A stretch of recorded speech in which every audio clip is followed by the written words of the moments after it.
All right, there we go. I have plenty of memory now. I just erased a bunch of shit. I didn't post any of it. Nobody's watching this stuff anyway. Um, but yeah, no. Tomorrow I'm headed into alcohol recovery center, so I'm excited. Um,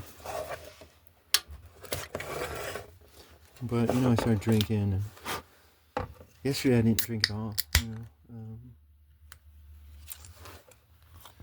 But I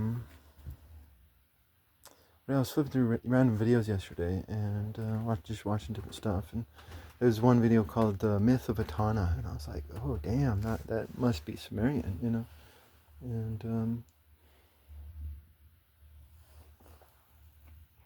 and it was, and I had the inspiration to talk about it yesterday, even when I wasn't drinking. But here I am, one last hurrah before I sober up and get healthy. Um, no, it was interesting.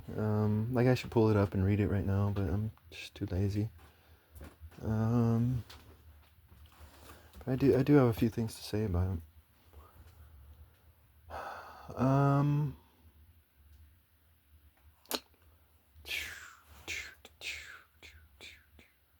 I mean, it begins kind of weird, right?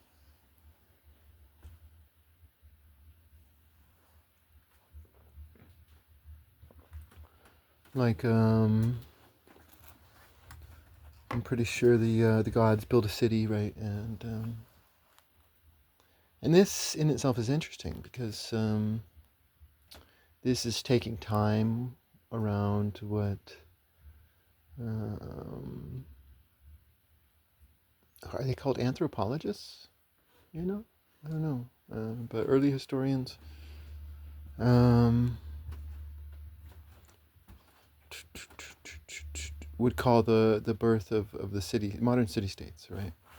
Um, Now, I think that if you look at some of these underwater structures that are being found nowadays, you could say that um, cities existed before the Ice Age, the end of the Ice Age, but then they disappeared. And that makes sense because you look at the Romans, right? The Romans knew all this technology that modern engineers and scientists are just rediscovering. Um,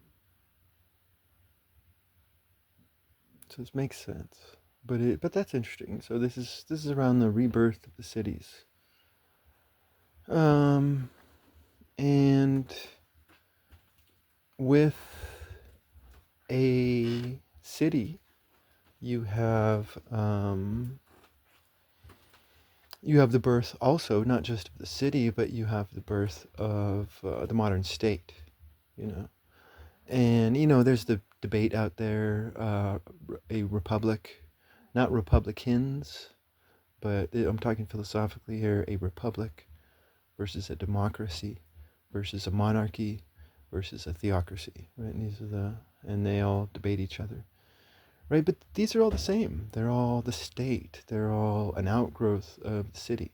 And in that, before the city, um, whether or not accept the hypothesis that there were cities before, but even that before that, they get at one point in time there was a first birth of the city. So this would be like the second birth of human city dwelling.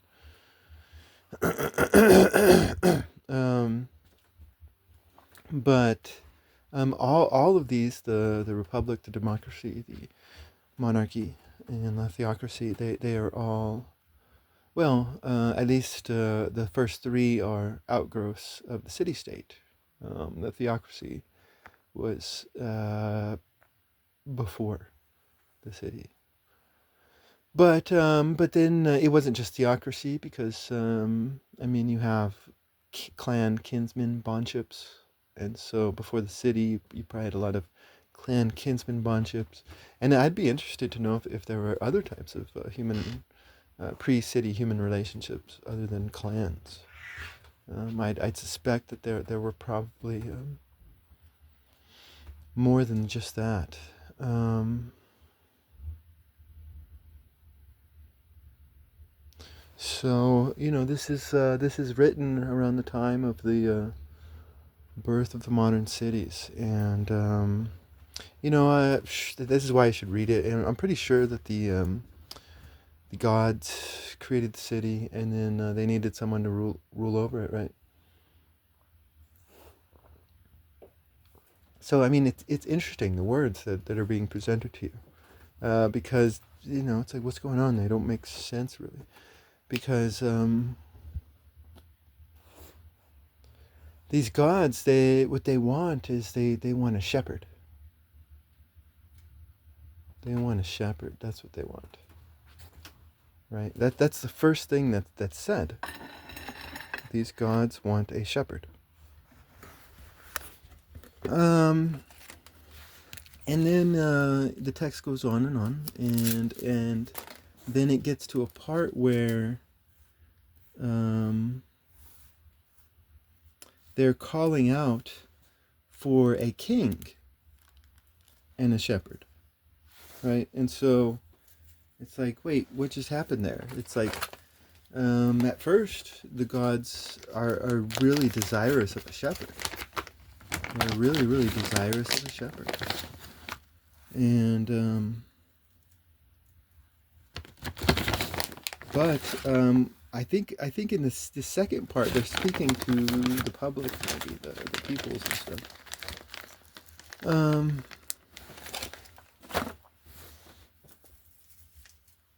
And so they're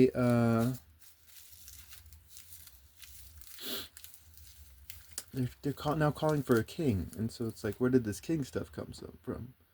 Like they didn't want a king, they wanted a shepherd. Now they're calling for a king and a shepherd, right? Now,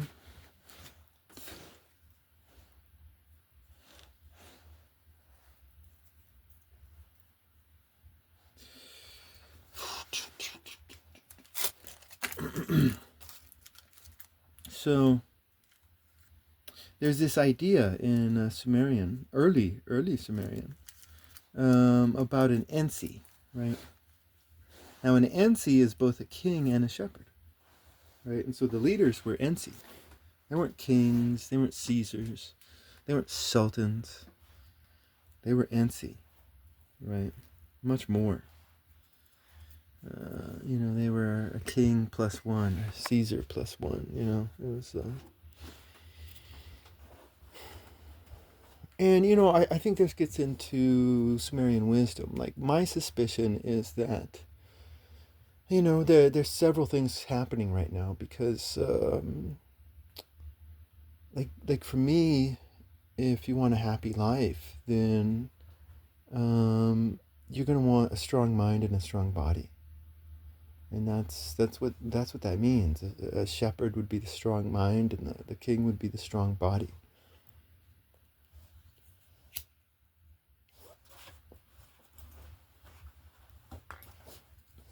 Now, ultimately, like, your body could be diseased or handicapped or whatever, but so ultimately, kingship and shepherding, priestliness, is a spiritual thing, not a physical thing. Right? You can, your body can be a king, but you might be a coward. Your body might be small and weak, but you might have the heart of a king, right? So ultimately, anyways, we're wandering here, but no, we're not, because I think that's kind of what's going on in this passage, right? And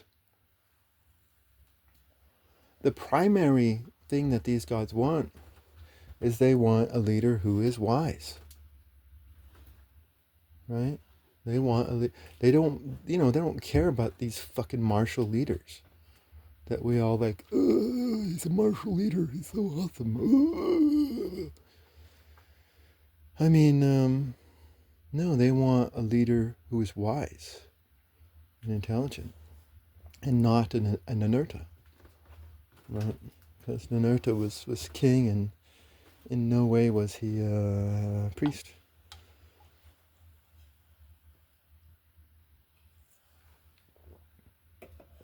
So that's what's going on, I think, in this passage.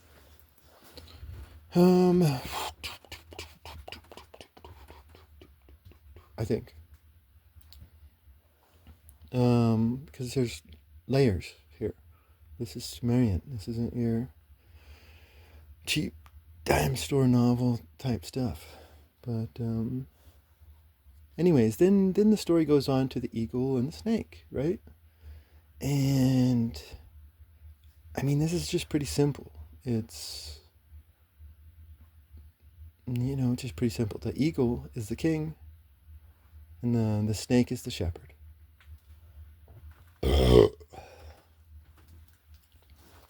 And like, if you think about this idea of shepherd, right? Shepherds manipulate the sheep because they're dumb. If you left the sheep up to themselves, there'd be no more sheep left on the planet. Probably because we most likely de-evolved their species to make them yummy. But whatever.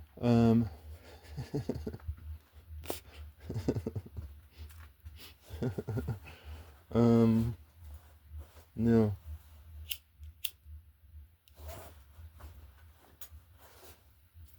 So a good shepherd manipulates the sheep into good pasture.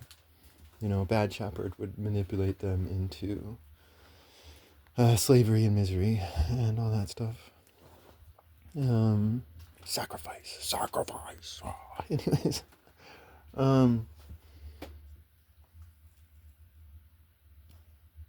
but so this image, right? This image of a shepherd and also the image of a snake. They're both images of manipulation and trickery,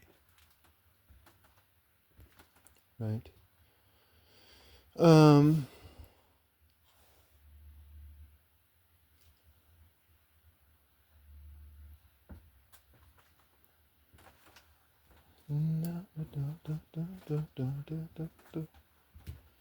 But but what ends up happening to the eagle is that he ends up getting quote unquote redeemed, but he ends up becoming a servant.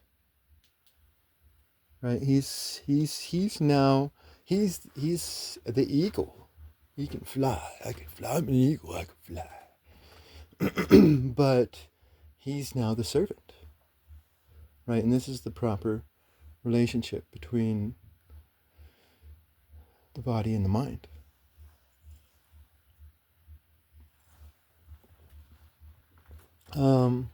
But I would also argue for these early Sumerians, like it talks about the Anunnaki, and I think the Anunnaki were just a secret society.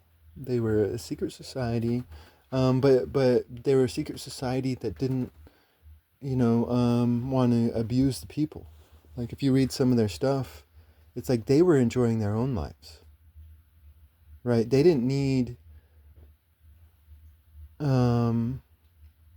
the stuff of the people to be able to enjoy their lives, right? Because a lot of these people were craftsmen, right? And I think the same thing was going on at certain times in Egypt.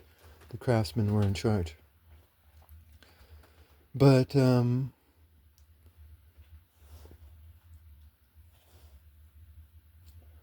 the Anunnaki weren't necessarily a like a modern malevolent. I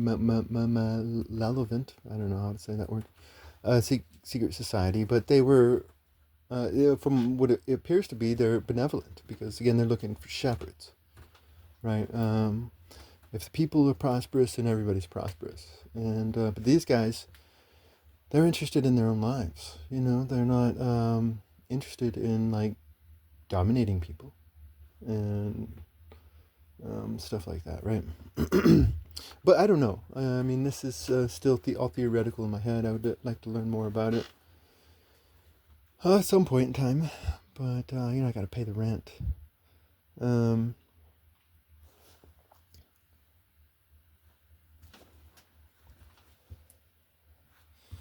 I'm a servant. Um,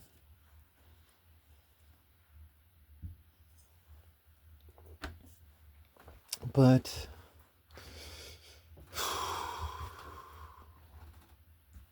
yeah, no, it always amazes me. Just all these people in the United States who are just like so proud of their servile status. You know, I got a promotion, honey. Oh yay! Let's go celebrate. Then we can, woo woo woo. Um, pat on the head. Pavlov's dog. Anyways, I'll shut up. But so yeah, no, this eagle becomes a servant, and because it's like, what is this guy who becomes the leader? What does he do? What's the first thing he does? Right, I could be wrong, but correct, because I'm a half-ass and I should be reading it. But I'm pretty sure that the first thing he did was to build a religious building. Right. So the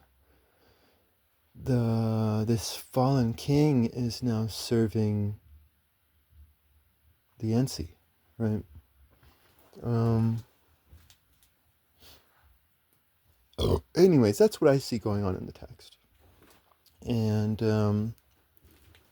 but this text has obvious like implications with the writings of Moses, right? And my theorem on that is the following. Um, like I think one of the most clear cases to me would be when Marduk gets into the middle of the street and he's like, "Hey Tiamat, yeah," and everybody's like, "Yeah, she is a," and it's just this moment, right? But that's exactly what Moses does to that other Jew. There's these two Jews, and they have conflict. And he goes up and he judges the case, and he goes to one Jew and he's like, "Hey, you're in the wrong. You're in the wrong." And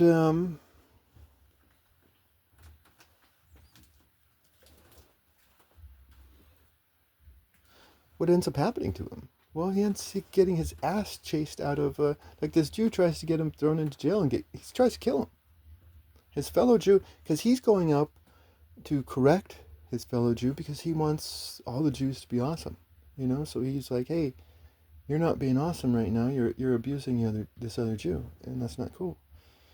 And what does the guy do? He fucking just sicks the Egyptian authority. He snitches on him. He's a fucking snitch, right? And so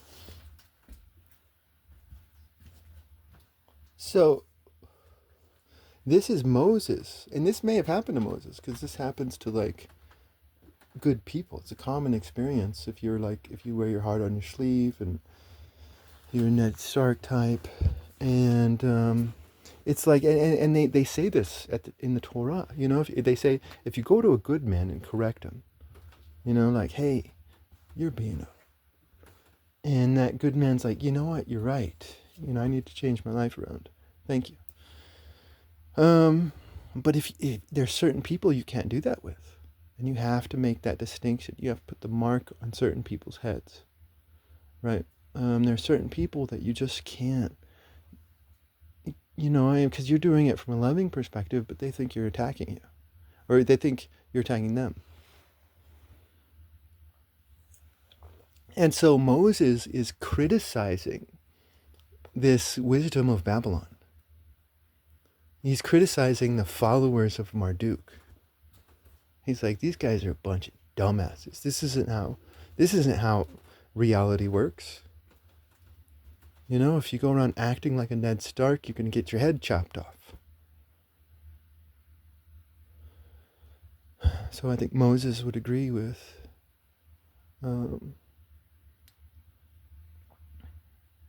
what's his name? the Game of Thrones guy. But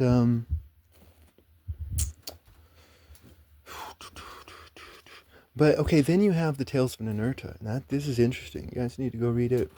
And this guy who wrote it, he's obviously like a priest or something, but he's mocking Ninurta, but he's doing it very subtly. Like Ninurta is kind of like a modern day Marvel action hero. He's just like, yeah, let's get it done, and he's the king, right?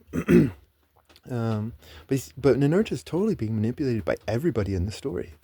Like there's this one woman, she comes up to him at the end, and she totally gaslights him, and she's able to. He gives her a bunch of land that he just conquered. It's this funny story, but it's like these stories I think only make sense if you know human psychology and human behavior. Because I think they're subtle. I don't think the Sumerian stories are subtle enough. I think Moses is more subtle and more successful, and that's why one got buried and the other didn't. Because it's all about the veil, and I think Sumerians may have been violating the laws of the veil because these stories were just too obvious for me. Not for everybody else, because I've never heard these interpretations before, but I'm not an expert, and I don't read all the Sumerian stuff.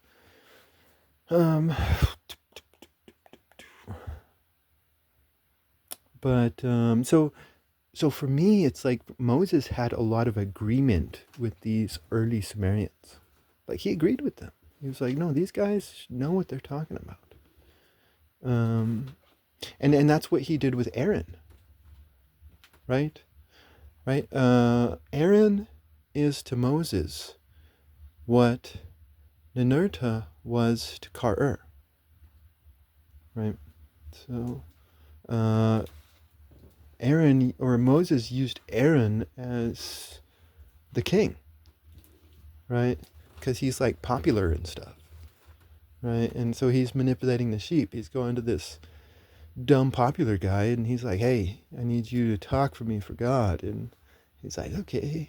And but he's using Aaron in order to gain the support of the Jewish people because they like him.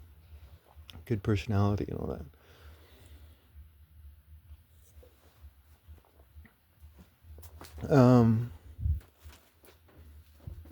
And thus, we come to this myth of Etanna because there's just like so much biblical stuff going down here.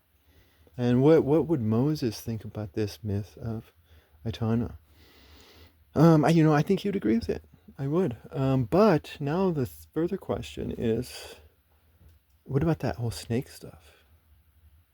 Right? Because in one story, the snake is the bad guy, and in another story, in Moses' story, the snake's the bad guy, and Myth of Etanna, the snake's the good guy, right? Now, again, these are all like, you don't want to mix metaphors and shit like that, and maybe there's nothing there. Like he would agree with the thought behind it, but he just took a symbol and just turned it into, he just made that symbol what he wanted to, right? So there was no commentary in any of this stuff, right? But there's this phrase. Here's some thoughts I'll leave you with. There's this phrase within the Torah that says God is a searcher of hearts, right? And to me, what does that mean? It's like there's this one event where this guy goes to Ur, which is Samaria. So because his father sent him to Ur to get a woman, right? 'Cause if you want a real woman, you're gonna get an Ur woman. Lamentations of Ur, that's fucking amazing and deep and awesome though. But anyways, and I think very what's it called?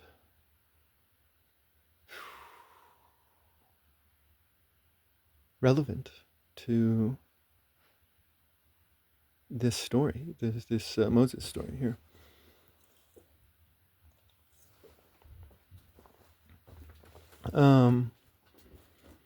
So he goes there and he just totally gets cheated and manipulated by his father-in-law.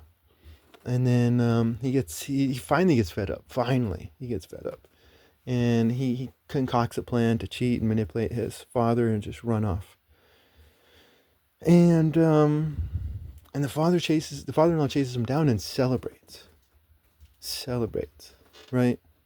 Because he's testing his son-in-law, right? Because his father-in-law is thinking, hey, if like this is a fucked up world we're living in.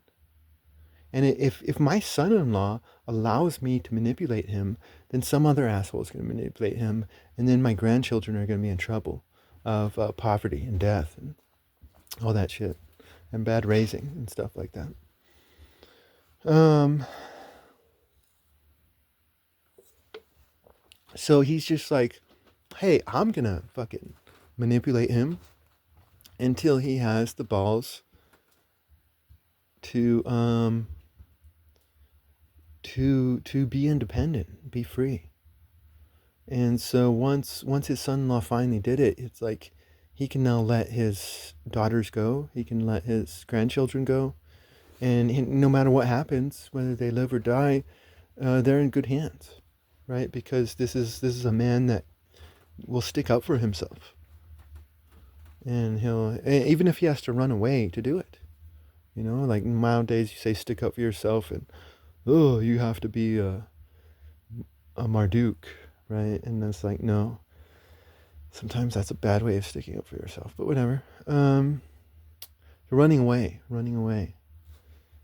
just disappearing and stuff like that. That is, that is like he's able to be wise.